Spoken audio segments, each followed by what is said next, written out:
नमस्कार मंडळी, तर आज मी तुम्हाला स्वयंपाकातील 5 खूप सोप्या आणि उपयोगी टिप्स सांगणार आहे जे की तुमचं काम खूप सोपं करतील। तर चला व्हिडिओला सुरुवात करूया।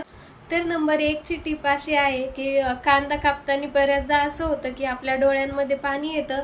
तर कांदा कापायच्या अगोदर काय करायचं, तर चला मी सांगते तुम्हाला। तर कांदा कट करायच्या 5 मिनिटं अगोदर कांदा थोडासा फ्रीजमध्ये ठेवायचा आणि नंतर कट करून घ्यायचा। असं केल्याने डोळ्यामध्ये पाणी पण येत नाही आणि कांदा एकदम इझिली कट होतो।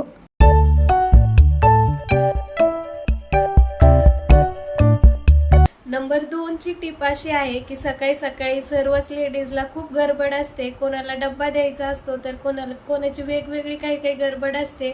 तर अशा वेळेमध्ये भाजी जर लवकर शिजवायची असेल तर काय करायचं, तर चला मी तुम्हाला सांगते काय करायचं। तर भाजी शिजायला टाकल्यानंतर भाजीवरती झाकण ठेवायचं। असं केल्याने भाजी पटकन शिजते आणि आपला वेळ सुद्धा वाचतो।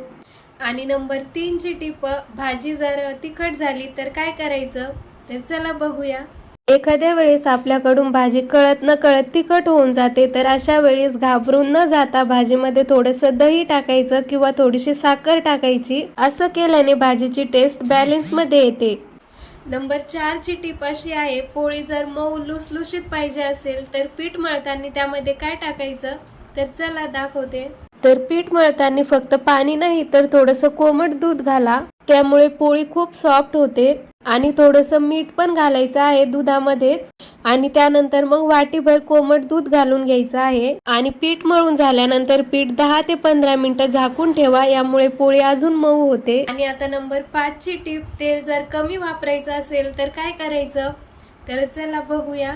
तर पोळीला हलकंसं ब्रशने तेल लावा, त्यामुळे तेल पण कमी लागतं आणि इव्हनली सगळीकडे पसरतं। खास करून आपण रोजच्या जेवणामध्ये खूप तेल वापरतो, पण थोडंसं कंट्रोल केलं की हेल्थसाठी पण खूप चांगलं असतं।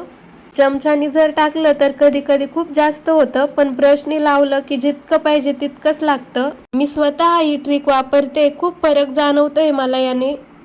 तर यापैकी तुम्हाला कोणती टिप माहिती होती कमेंटमध्ये नक्की सांगा आणि असेच व्हिडिओ बघण्यासाठी आपल्या चॅनलला सबस्क्राईब सुद्धा करा।